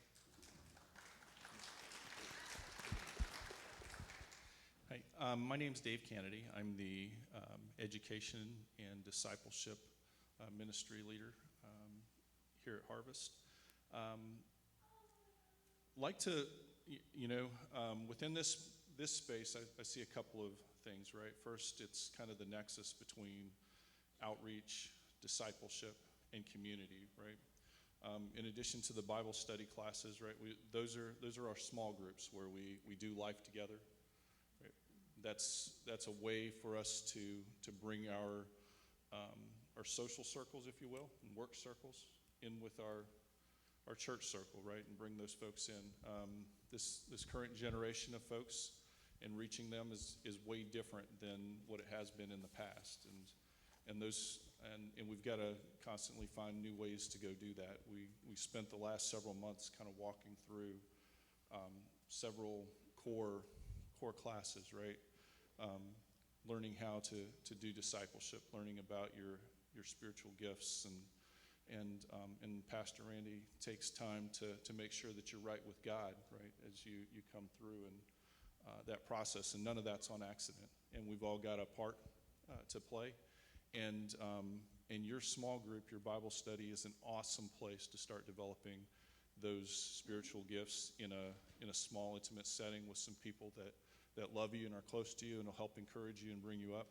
And that's really what we want to try to do, right? And then equip you and help you connect with all of the other ministries that we have within the church, and support growing God's kingdom, and then providing a safe place for you to grow, stand strong, and be able to make an impact no matter what it is that you're doing and where God's placed you. Got a booth out here.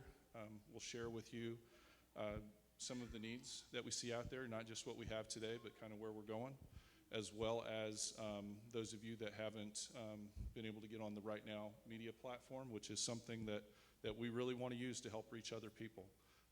Can show you a little bit about it, help you get set up, and look forward to seeing you all. Thanks. Good morning. My name is Eddie Drake. I happen to deal with the biggest part around here, all these ground maintenance team. I'd like to encourage you to try to get involved with us. We have all the big and little toys that are used to take care of this property. As part of doing this, I went back and looked at the last time we did one of these and saw my list of people who had volunteered to help. And volunteering to help with this team is different than volunteering to help with most others. If you take hospitality, when they meet, they're usually all together. You take Crafters for Christ, they're all together. But when you come on and help us at ground maintenance, we're not all together. We've got people that come out here on Mondays maybe and work in a flower bed, on Tuesdays and do edging, On Wednesdays, and ride a lawnmower to cut grass. On Fridays, to work flower beds. So we try to make it where you can work it on your time. But we do need your help. It's a large area, as Jill said when we purchased it. It's a little over 23 acres, pushing 24. 23 of it cleared. There's a little bit over there in that corner that amounts to about an acre that's not cleared. So we could use your help. We have a board out there to the left of the main door as you go out. Take a look at it. There's a sign-up sheet. If there's something out there you think you'd like to tackle from A to Z, like right now we could use those front bushes trimmed. I'll show you how to trim them, what the equipment is, and then it's up to you when you do it. All right. But I certainly could use your help. Wayne could use your help cutting the grass because he's been the only one cutting the grass lately. So we'd appreciate it if you come and join along. And the other hat that I wear is technology. There is really no team with that because every time I need help with something in technology, I go grab somebody that knows something more than I do and ask for their help. I take care of all the computers, all the equipment that Harvest has, and help people out as best I can with their platforms to make them work inside of our network. So if you'd like help with that, let me know on the side, because my skill set for that is when I retired, which has been 10 years ago now. So all my technical background is 10 years old, and anybody that works with that stuff knows that it's like being at .0 now. It's changed so much. So anything you can do to help in that area, just let me know, and we'll work it out. Amen. Thank you. Good morning, church family. I'm Dave McKenzie. I'm the team lead for safety and security. I also served 28 years Air Force, retired here in 2015, but originally came here in 2001 when the church was still over in the school. I think we came and explored churches only 3 weeks after the church planted, and that's how we became involved with Harvest, and got into the ministry field pretty quick. Started serving in hospitality. My wife and I, Cindy, started in the nursery, working with the children. We enjoyed that. We had little ones at the time, about 5 years old. And then also the old setup team, where we got to put up every morning all the chairs that everybody got to sit in and take them all down, and worked with Don Smutney, taking down some of the audio equipment, stuff like that. So the reason I tell you all that is because, again, being military, we were stationed here twice, came back. Second time, Jill found us a house, and we knew Harvest was our family, and Smithfield was our family, so we decided to retire here in 2015 and enjoyed it ever since. But the reason I say that is we are a transit population in the military, and we have so many military folks that live in our area and that come to Harvest, and just want to say that Harvest has been great for the military folks that decided to come and visit and become members, and eventually some of us, like myself, stay here. My team, I'm blessed with a bunch of individuals that are kind of in the back scenes. We hope to never have to be used on my team.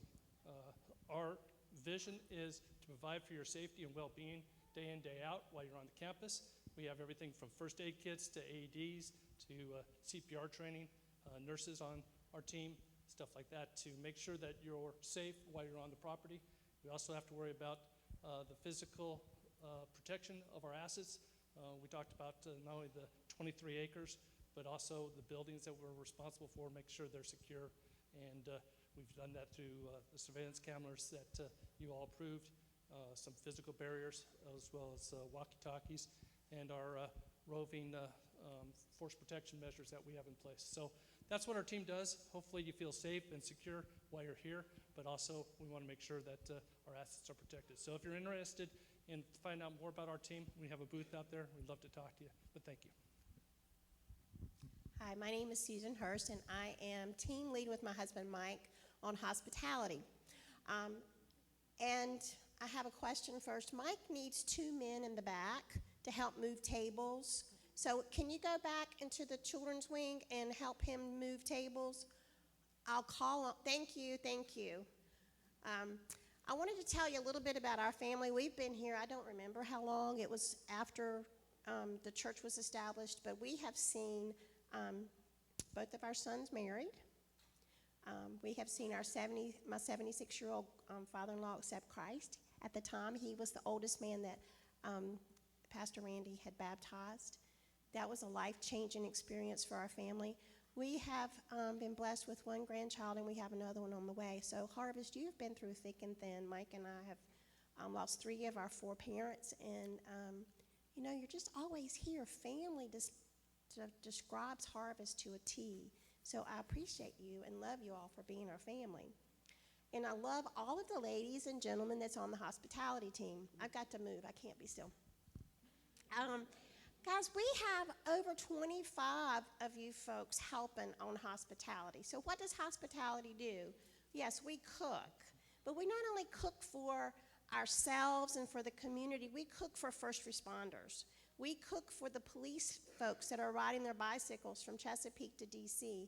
Guys, we cook for teachers. We cook at Christmas. We help with the OCC desserts. We cook for Faith Riders. And we have showers and bridal showers, baby showers all the time. If there's a need that involves food, we are your team. But that doesn't mean our team is full. And that doesn't mean that food is the only thing that we do. Food is the tool that our team uses to get into people's homes, into their hearts, so that we can tell them about Jesus. Do you know how many people I've talked to Jesus about shopping? Going through the grocery store with 20 heads of lettuce, it asks a question, are you on a diet? That's a lot of lettuce, lady. So it's a great opportunity to share Jesus. Dropping a meal off to somebody, you might not affect that family member, but you know what? There could be a neighbor there. It's all about sharing Jesus. And if we feed their bellies and get that need satisfied, it opens their minds and their hearts so that they can hear about our Lord. And if it wasn't for him, we wouldn't be here anyway. I tried to look for scripture about hospitality. There was just too many for me to read. But Jesus was all about loving and serving. And I think that's what our team does very well. I'm the blessed one of this team because I have so many brothers and sisters that put up with me. But we need you. We need your ideas. There's always something new and some way to serve. We have a table out. I won't be standing there because we're cooking today for lunch, but come and grab me or Mike and ask a question or put your phone number down and we will call you if you're not part of the hospitality team. So we're looking for your ideas. We appreciate your support and we appreciate the support of these guys. Now, I need to take that hat off and give you some instructions for today. We are celebrating our 23rd birthday. Happy birthday to us. It happens to fall on Cinco de Mayo, so we're having tacos and fajitas. We have some ladies that they are the best choppers in the whole world because they have chopped themselves to pieces this morning. The first thing that has to happen before we can eat after Sunday school, all of the children have to be picked up, okay? We're going to start serving outside, but I can't let anybody through the children's wing until those babies are picked up, okay? Good? And then it's going to be outside like our normal festival. We have bouncy houses out there. We have cotton candy, and we have popcorn, all kinds of junk to eat. But I want to talk to the kids a minute and to the parents. There is a scavenger hunt outside today. Miss Peggy, everybody knows Miss Peggy, is the scavenger hunt guru today. She has the sheets for you and markers, but the best part is she has prizes. But for you to get a prize, you have to find all of these items, and they're just little pieces of paper with string on them strung throughout the property, not across the street in the grass area back here. Not in the pond, not on the tractor, just out here. But you know how you get a prize, kiddos? Parents, please share this with, you've got to answer a question that Miss Peggy has. Such as, who made the rainbow? Who was the lost sheep? Who does Jesus go after? That burning bush talked. Who was talking in that burning bush? Got it? You know what you got to do to get a prize. Pastor Randy, would you pray for us in just a second? Let me check my notes. Okay, one more thing. Monday, I will ask Miss Joyce, and God bless her heart, she does things for me all the time. She needs a raise. She needs a raise to put up with me. We're going to have support the bike riders for the police department all over the country. They're riding from Chesapeake to D.C. They're going to make a pit stop at Hardy Elementary School Friday morning. They're going to be there about 10 o'clock. But we need you guys there at 9:15 because we'll have about 200 oranges to slice. We'll have snacks to put out, waters to ice, and those kind of things. And then we're going to have a team that's going to meet us at Chip Oaks, further down the road. We need you guys to be there at 9:30. We have the privilege to cook for these folks this year and serve them lunch. That is an opportunity to hug these folks, to pray with them, to find out who they're riding for, because each of the officers or participants have lost someone in a line of duty. They have strong, strong stories. So please come and be a part of it. I do not have a sign-up sheet for you. I'm trusting God that He's going to provide enough help for us. Watch for the emails Monday and Tuesday, and call me. My number will be on those emails. Call me and let me know you're coming. Okay, because if you don't call me, I'm going to start calling you Wednesday. Okay? All right, I love y'all. Would you? I'm sorry. Thank you, guys. I'll see you at the top. I'm Christy Vassy. I'm not on the leadership team, but I'm in charge of Harvest Gold.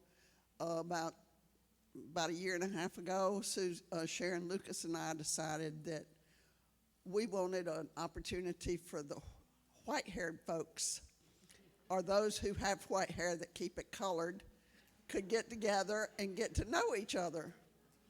So we meet the first Tuesday of the month, which is next Tuesday, day after tomorrow. And this month we're meeting in the Children's Theater, and we're going to assemble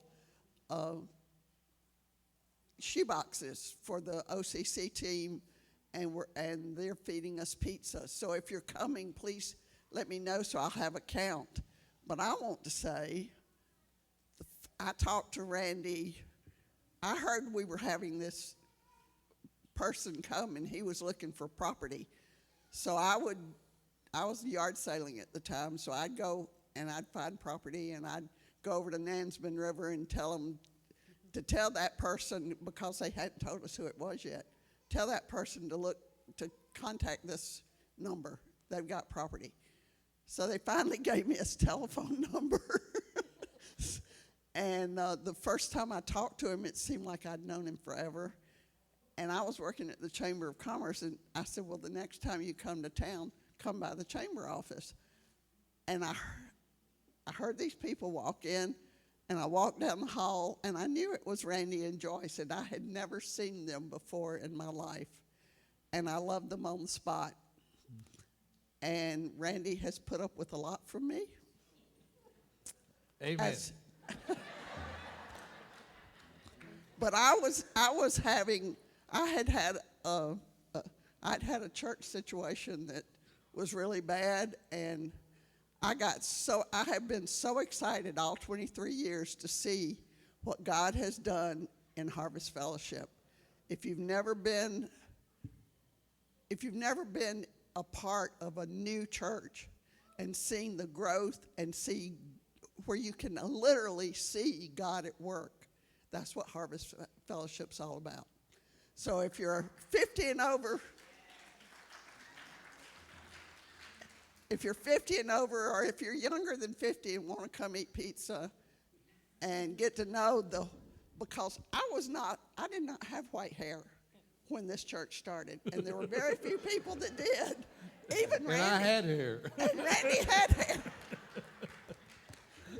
So there's a lot of us with white hair now, and we're a wonderful group, and you just need to come get to know each of us. Okay, can we make a command decision here, Senior Pastor? Yes. Since folks want to have some time to see the ministry stations that are set up out there, and it's already 12:05, Do we just want to say, go till about 11:30 and then we'll eat? Yes. I can do that. Skip Sunday school? Okay. Yeah, just so. Is that what you want to do? I think that'll work. Okay. Thank you. We'll make that decision.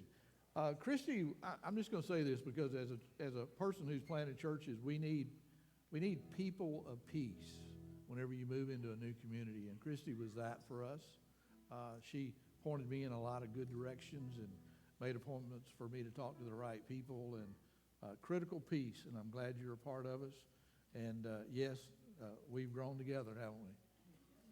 We love each other. Amen. Okay, thank you all for listening very patiently to us. If there are more questions you have that we can answer, we certainly didn't tell all of the story. There's a whole lot more we could share. So if you have specific questions, ask, we'll answer and try to get you more informed than you are, okay? My task is to pray, and then you're to go out, visit the tables, and then at 11:30 we're going to eat. Let's call it 11:30. So those of you that do have kids in preschool, it all hinges on you. Yeah, you got to get them. If you don't get your kids, we don't eat. Let me pray, okay? Father, we celebrate you because you are what this is all about. We're grateful that you've allowed us to be together for 23 years. Thank you for gathering the people that are Harvest Fellowship. Thank you, Lord, for putting it in our heart to be a part of the work that you started. And God, I pray, thanking you for the past, thanking you for the present, and even thanking you for the future. Lord, you're everything to us, and we're grateful for all your blessings. Thank you for teaching us to use the blessings that you blessed us with to be a blessing to other people. We pray, God, that you'll continue to be magnified, glorified, worshiped in everything that we do and say, especially today as we fellowship and celebrate the birth you gave us. What a precious gift. Help us, Lord, to get to know each other better, to love each other more, and to worship you with all of our heart. We pray this in Jesus' name. Amen. All righty. Thank you, guys. By the way, the praise team table is up here, not in the foyer. If you're interested in praise team, there are some sign-up sheets here. So.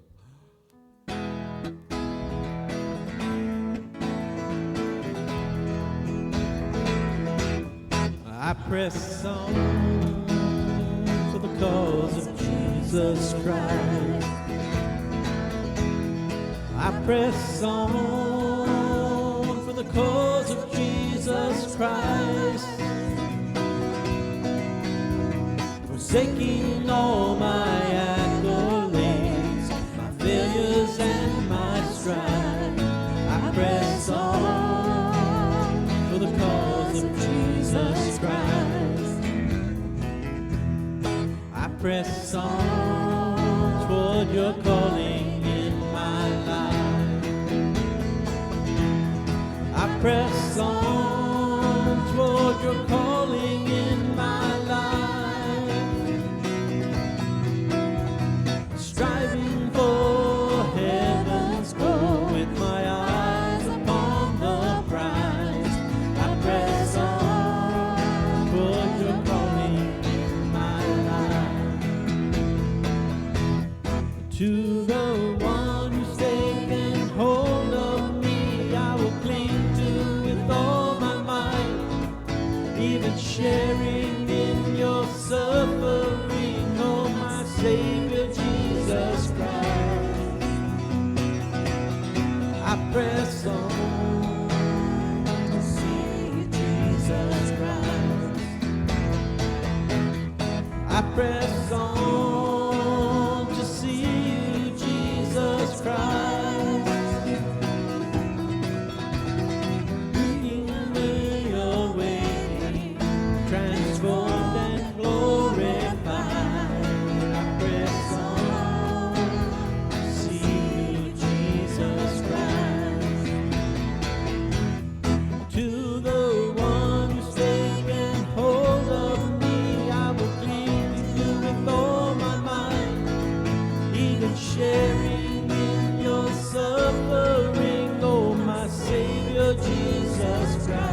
gone.